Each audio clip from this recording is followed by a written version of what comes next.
di sisi ulama-ulama fiqh mazhab yang empat, Wahabi dinilai sebagai khawarij ya. Video yang mempromosikan debat ini juga ada menunjukkan saya sedang bercakap tentang isu ini, dan ini bukan rekaan saya.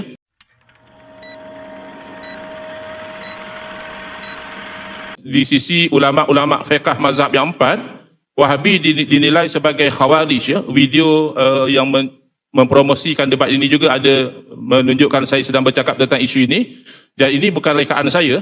Ini antara lain adalah di sisi ulama Hanafi dalam kitab Raddul Muhtar ala Dulil Mukhtar, disebut oleh Al-Imam Muhammad Amin yang lebih terkenal dengan Al-Imam Ibn Abidin, bahawa Atba' Ibn Abdul Wahhab ini adalah khawarij fi zamanina. Dan bukan bererti khawarij itu mesti mengkafirkan sahabat Nabi. Sebab ada orang kata tak mungkinlah Wahabi itu khawarij, kerana khawarij itu kan mengkafirkan sahabat Nabi. Beliau telah jawab lama bahawa mengkafirkan sahabat Nabi itu bukan syarat suatu kumpulan itu dikelaskan sebagai khawarij. Itu hanya menceritakan khawarij zaman sahabat mengkafirkan sahabat. Wa illa fayakfi fihim i'tiqaduhum kufra man kharaju alaihi.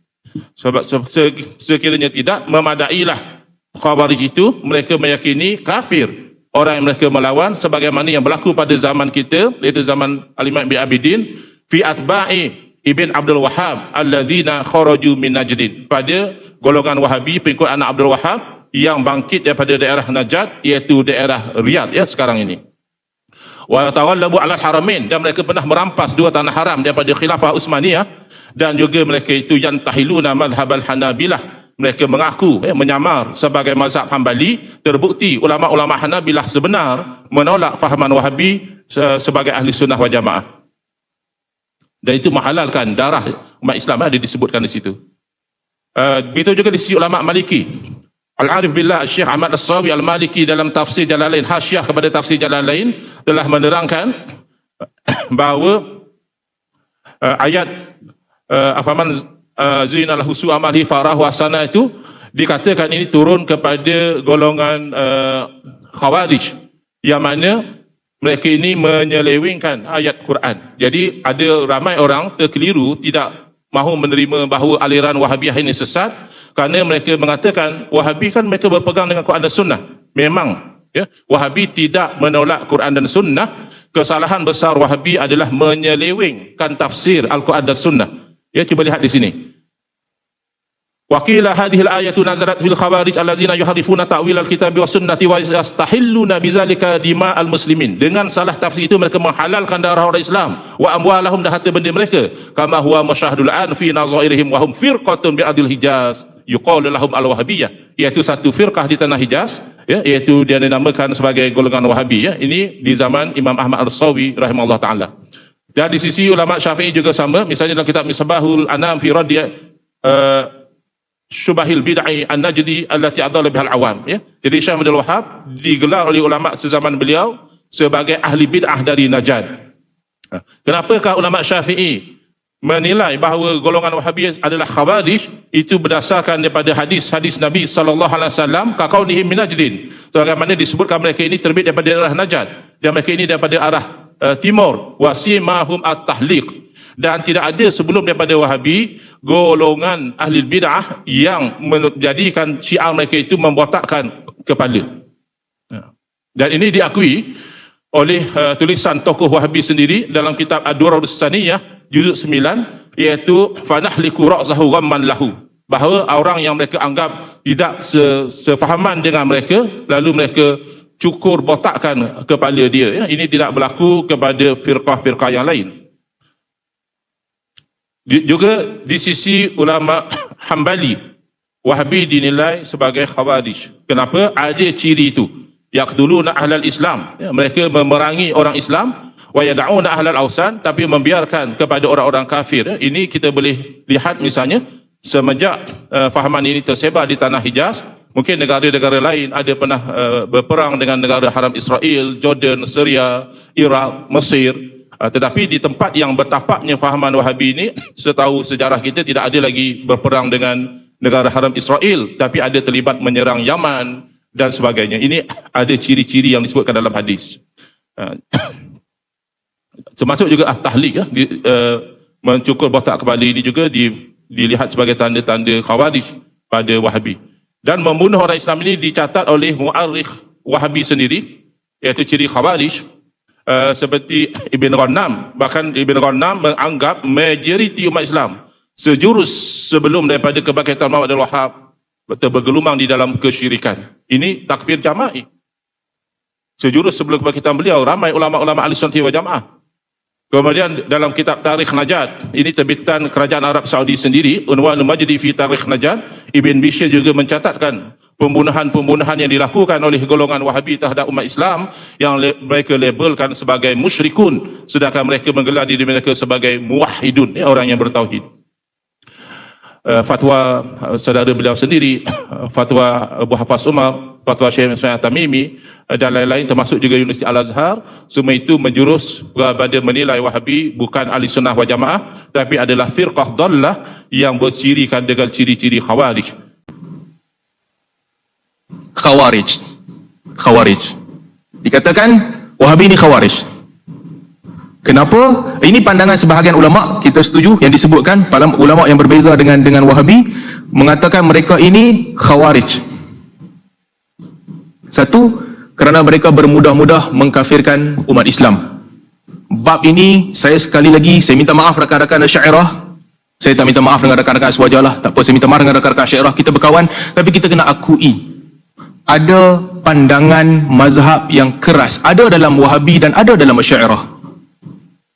Sebahagian ulama Asy'ariyah yang mengkafirkan orang atas alasan orang itu beriman bahawa makhluk ada quwwah tabi'iyah yang Allah bagi pada dia dan Allah boleh cabut pada bila-bila masa. Ini menjadikan ramai orang masuk dalam daerah kafir. Betul. Demikian juga sebahagian daripada ulama Wahabi yang mudah-mudah, sebahagian mereka yang disebutkan tadi, mudah-mudah mengkafirkan orang dalam masalah tawassul dan sebagainya. Sebahagian daripada mereka, ini tak boleh. Ya, tapi apakah Wahabi sahaja yang nak kena hentam, Asy'ariyah tak kena hentam? Tak adil lah macam tu. Perkataan macam diucapkan oleh Imam Syirazi, faman i'taqada ghaira ma asyarna ilaihi min i'tiqadi ahli al-haqq al-muntasibina ila al-imam Abi Hasan Asy'ari radhiyallahu anhu fa huwa kafir. Tak boleh perkataan begini. Dan kadang-kadang ulama besar juga menghadapi masalah yang sama. Contohnya fatwa Imam Syafi'i berkaitan dengan daripada siapa kita ambil jizyah. Kata Imam Syafi'i, jizyah diambil daripada Yahudi dan Nasrani, Majusi. Orang yang tak ada agama tak boleh ambil jizyah, sama ada suruh dia masuk Islam ataupun mereka dibunuh. Dengan ihtiram kita kepada Imam Syafi'i, pembacaan beliau yang tinggi kepada dalil, tapi fatwa ini mesti diperbetulkan. Sebab itulah Syekh Al-Buti dalam kitab jihadnya membetulkan pandangan ini tak boleh diterima, mesti dibetulkan. Al-Qaradawi dalam Fiqhul Jihad dia juga membetulkan. Demikianlah ihtiram kepada para ulama. Walaupun ulama besar ada perkataannya yang tak betul ataupun yang tak boleh diterima. Tuan-tuan, saya nak bagi contoh mudah lah. Al-Imam Ibn Hazmin, dia punya hentam Asy'ariyah ni sangat teruk dia hentam. Kalau baca Asy'ariyah pun tak terima dia. Dia kata ucapan-ucapan yang teruk yang tak patut diucapkan. Tapi Al-Zahabi bila mengulas tentang dia, Al-Zahabi kata menerima dia, ilmu dia yang tinggi itu diambil dan diterima. Perkataan dia yang tak betul itu tak boleh, itu ditolak. Demikianlah cara kita berinteraksi dengan orang. Jadi berkaitan dengan kafir, saya minta maaf kalau sebab kafirkan orang ni nak keluarkan daripada Ahli Sunnah wal Jamaah, sila Asy'ariyah dengan Wahabi dua-dua keluar. Kalau sebab kafir, sebab mudah takfir. Jangan buat drama kata tak, kita tak takfirkan orang dengan mudah. Telah berlaku. Abu Dhar Al-Harawi telah kafirkan orang. Itu berkaitan dengan takfir. Hadis fitnah dari Najd. Ini selalu dibawa. Nabi SAW bila sahabat datang, saya tak ada masa untuk nak panjangkan ini. Saya pergi kepada isu yang kedua. Sebenarnya ada mekanisme Muhammad bin Abdul Wahab untuk kafirkan orang. Saya rasa dia tahu lah kot, sebab dia kata Muhammad bin Abdul Wahab senang kafirkan orang. Nanti kita pergi dalam sesi soal jawab. Cuma saya nak pergi pada yang kedua sekarang ni. Hadis fitnah dari Najd. Fitnah dari Najd. Baik, ada beberapa hadis. Antaranya sahabat datang, Nabi SAW kata, Allahumma barik lana fi Syamina wa fi Yamanina. Ya Allah, berkatilah negeri Syam dan negeri Yaman. Sahabat bertanya, wa fi Najdina, Najd macam mana? Nabi kata, fiha zalazil. Di situ akan berlaku kegoncangan. Wa minha tatla' qarnu syaitan atau kama qala. Dan di situ juga akan keluar tanduk syaitan. Kebanyakan ulama mereka faham. Al-Khattabi juga sebut, Najd di sini dalam konteks ini maksudnya dataran tanah tinggi menghala ke timur Madinah, Iraq, Iran dan sebagainya. Najd ada dua maksud. Satu, Najd tanah tinggi. Kalau berdiri di Madinah, tengok dataran tanah tinggi itu menghala ke Iraq dan Iran. Satu maksud. Yang kedua, ada tempat yang nama dia Najd. Ada tempat yang nama dia Najd. Baik, apa maksud Nabi? Konteks. Apabila Nabi SAW kata, Ya Allah, berkatilah negeri Syam dan negeri Yaman. Syam tu apa? Kawasan sekarang Jordan, Syria, Palestin. Kawasan yang besar. Yaman di bawah, sebahagian bawah Saudi termasuk Yaman di zaman tu. Oman termasuk juga. Nabi kata, Allahumma barik lana fi Syamina wa fi Yamanina. Sahabat confused. Najd macam mana? Tuan-tuan bayangkan. Kalau orang kata dekat kita, limpahkanlah rahmat ke pantai timur dan juga utara. Pantai timur dan juga utara. Apa yang terbayang dalam kepala kita? Kenapa pantai timur dan utara? Selatan mana? Kan? Kita akan tanya, selatan macam mana? Maksud kita apa? Selatan maksudnya Johor, Melaka. Itu maksud kita. Ada tak orang yang ada akal, bila dia dengar, berkatilah pantai timur dan utara, dia tanya, selatan macam mana? Maksud dia Bandar Tasik Selatan. Ada tak? Ataupun Salak Selatan. Come on lah, orang tengah cerita pasal dua region, soalan mestilah kena mengena dengan region. Itu yang sahabat buat apabila Nabi kata berkati negeri Yaman, berkati negeri Syam. Sahabat tanya, Najd macam mana? Najd adalah kawasan Iraq dan timur di timur Madinah yang lebih tinggi, sama besar dengan Syam, sama besar dengan Yaman. Takkanlah Nabi cerita pasal Syam dengan Yaman, sahabat Nabi nak tiba-tiba nak tanya tentang Najd, kampung Najd tu macam mana? Tak betul tafsiran ni, walaupun cuba dipaksa. Itu berkaitan dengan hadis fitnah datang dari Najd. Sebagaimana kata Khattabi adalah ulama yang sangat dihormati oleh kiai, banyak kutip dari Khattabi. Najd ni bukan tempat nama Najd. Najd ni kawasan timur.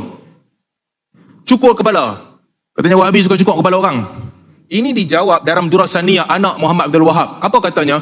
Budaya kami macam tu, memang kami cukur kepala. Bukan kami beribadat dengan cara cukur kepala. Dia sebut budaya kami begitu. Sebahagian sejarah menyebutkan bahawa mereka ni ada masalah, rambut mereka tak bagus, dan juga kalau panjang habuk akan datang, shape rambut mereka tak elok. Mereka cukurlah budaya mereka. Bukan mereka menjadikan itu sebahagian daripada agama. Saya kalau cerita bab begini, Nabi SAW sebut tentang Khawarij dai hitam. Simatul Khawarij dalam banyak asar sahabat. Asar sahabat mengatakan simatul Khawarij dai hitam. Bolehkah saya pergi kata kat mana-mana tokoh dai hitam hang Khawarij? Tak kena, jangan kutip satu. Jadi budaya mereka adalah mereka cukur kepala. Dan apakah mereka memberontak? Tak. Zaman Muhammad bin Abdul Wahab dia di Najd. Najd pada ketika itu bukan di bawah kekuasaan Turki Osmaniyah. Jadi tidak ada isu pemberontakan di situ. Kita boleh buktikan kemudian. Seterusnya, isu terakhir, isu perang. Banyak menumpahkan darah katanya. Banyak menumpahkan darah, oleh itu keluar daripada Ahli Sunnah wal Jamaah.